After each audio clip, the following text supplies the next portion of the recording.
My sister raised her glass and said, clear as daylight, "Where's your husband and kids?" "Oh, right, you don't have any."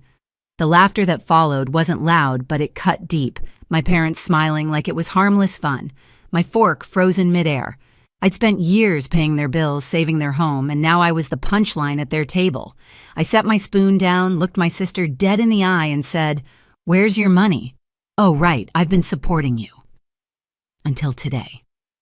The room fell silent, but that silence didn't end the night it started everything that came after. What they did next crossed a line no family ever should.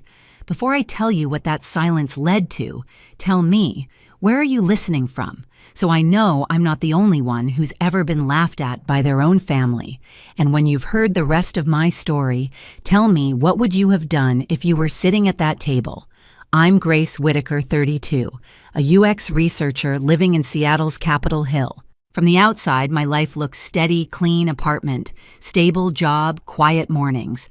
But what most people don't see is where half my paycheck goes.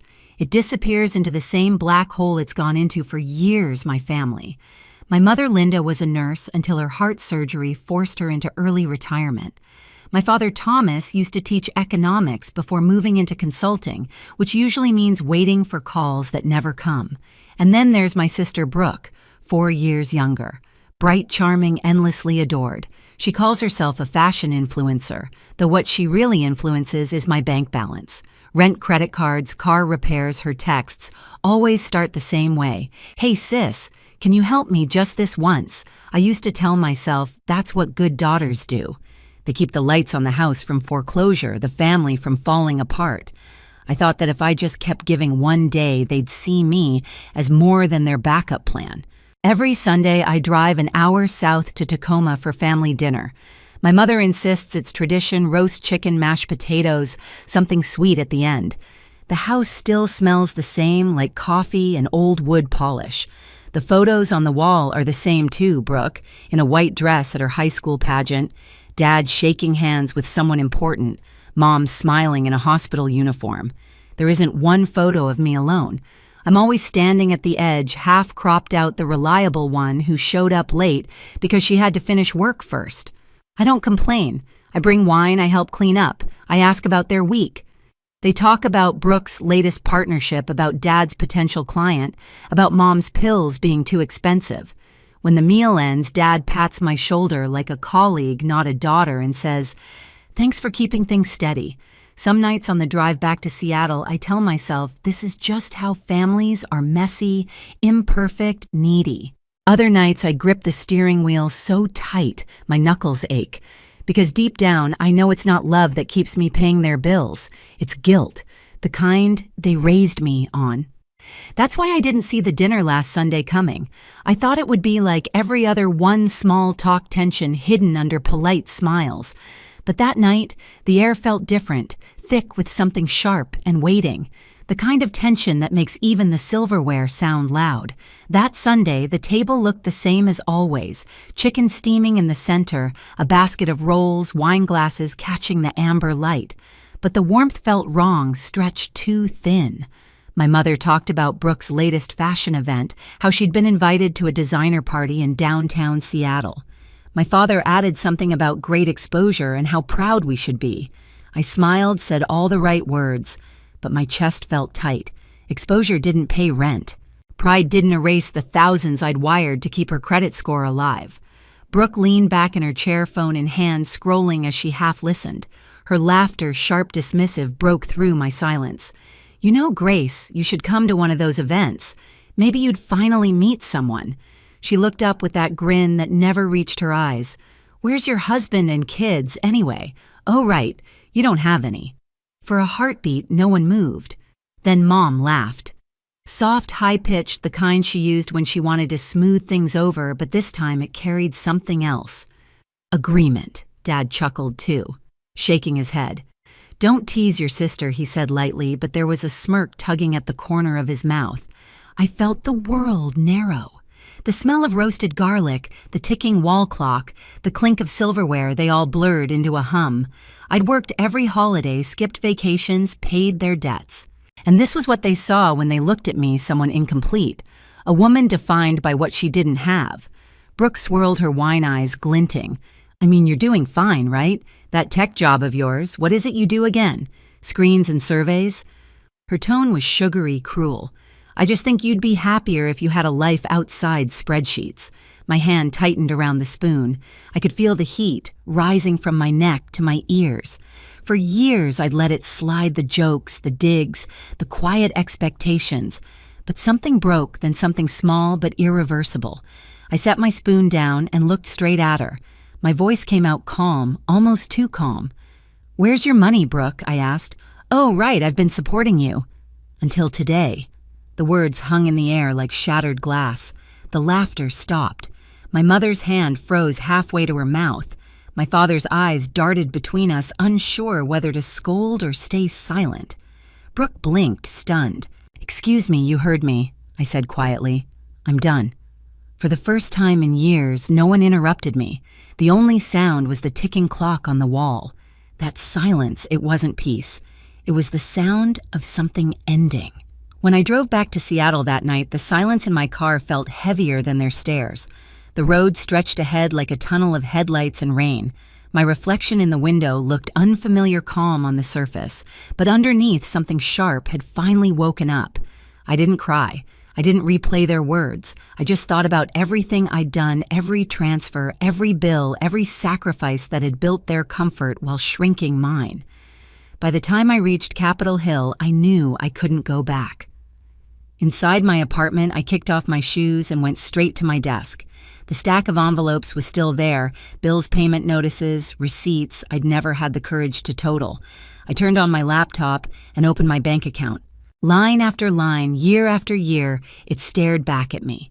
Money to cover Brooke's tuition, Dad's mortgage, Mom's medication, the broken car, the new sofa, over $80,000 in 7 years.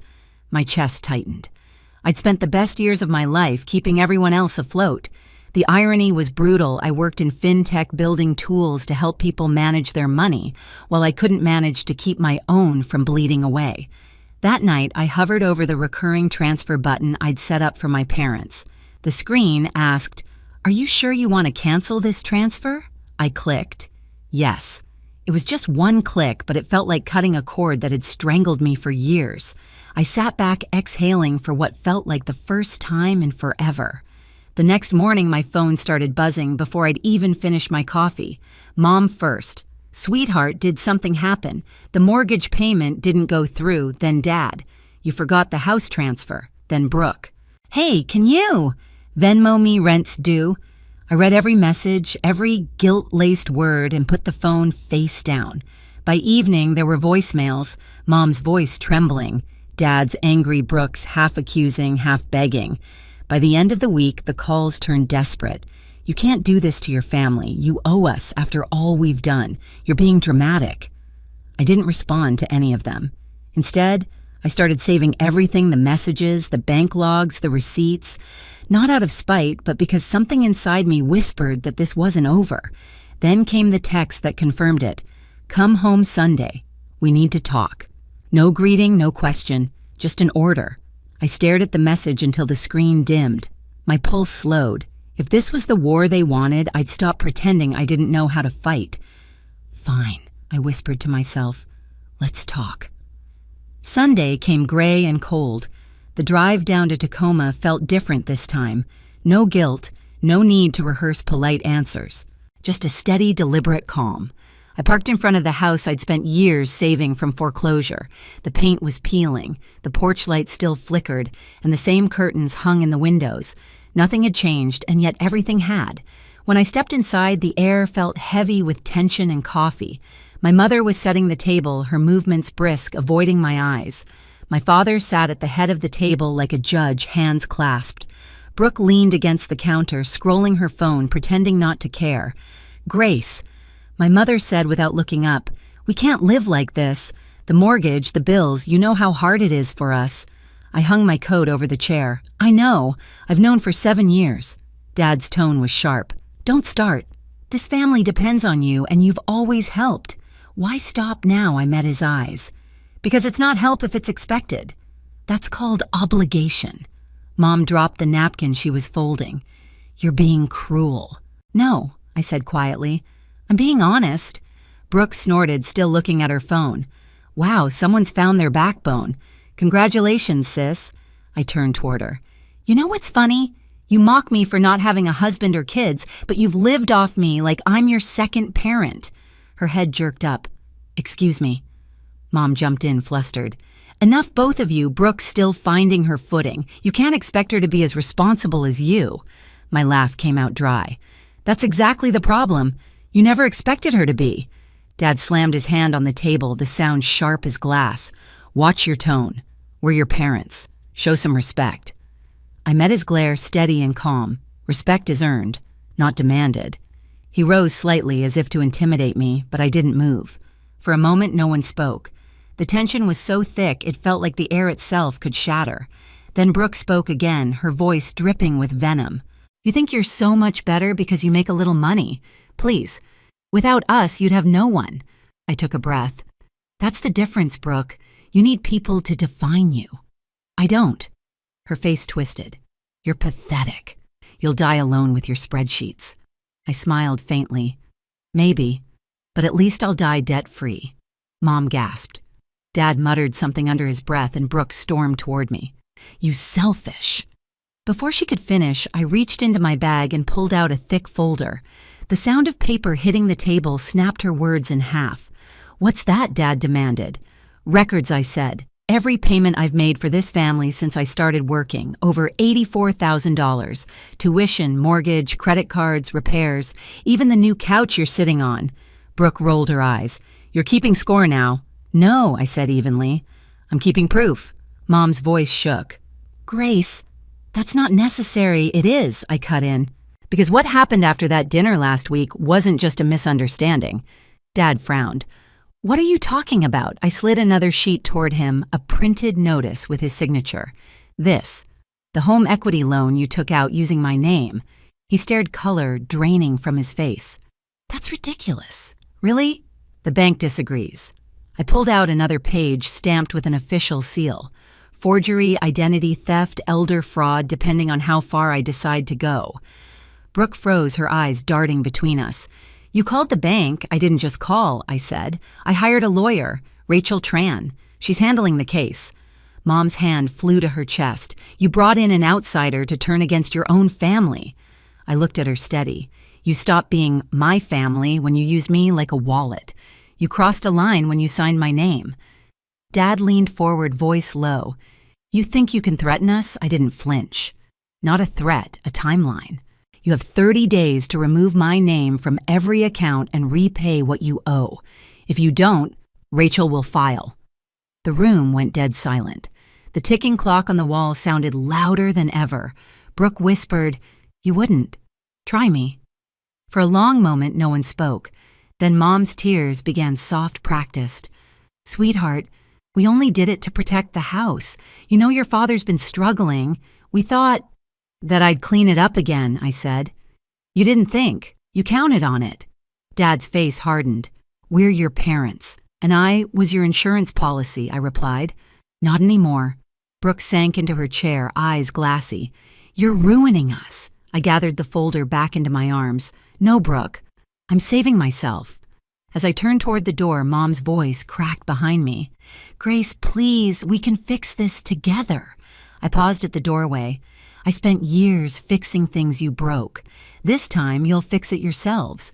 Outside, the sky had turned the color of steel. I walked down the steps slowly, the cold air biting at my cheeks. Through the window, I could still see them, Mom crying, Dad pacing Brooke, staring blankly. For once, I didn't feel guilty. I felt free. 2 weeks later, Rachel called. "The investigation's complete," she said. "The bank confirmed the forgery. Your name's cleared. You're no longer liable for any of their debt." For a second, I couldn't speak. Years of pressure dissolved in one breath. "So, it's really over." Rachel's voice softened. "Legally, yes. Emotionally, that's up to you." When I hung up, I stood by my apartment window watching the city lights shimmer on the water. I thought about everything I'd lost trying to earn their love and how letting go might be the only way to find peace. That night, I opened a bottle of wine I'd been saving, for no reason poured a glass, and raised it to the skyline. To endings, to beginnings, to silence that finally meant peace. The news came quietly through a property listing online. The Tacoma house, the one I'd once saved from foreclosure, was up for sale. There it was on the screen, the peeling porch, the coffee-stained walls, a photo of the dining room where everything had fallen apart. A red tag at the bottom read, "For sale." I didn't feel triumph, only inevitability. When you build a life on someone else's sacrifices, it always collapses eventually. A week later, Mom sent a message. "One last dinner before we leave the house. Please come." I hesitated, then went. Not out of guilt, out of closure. When I arrived, the rooms were stripped bare, boxes stacked high, the smell of dust replacing Sunday roast. My father looked older, his voice quieter. Brooke sat silently, phone face down for once. We ate without small talk, without pretending. Afterward, I finally spoke. "I'm not cutting you out of my life," I said, "but I won't be your safety net anymore. If you fall, you get back up on your own." No one argued. For the first time, silence didn't feel like war. It felt like understanding. When I left, I paused at the doorway and looked back. The house that had held so many years of resentment seemed smaller now, almost fragile. Driving back to Seattle, I rolled down the window. The wind was cold, sharp, and clean. I thought of all the things I'd finally made room for: my own savings, my own peace, my own future.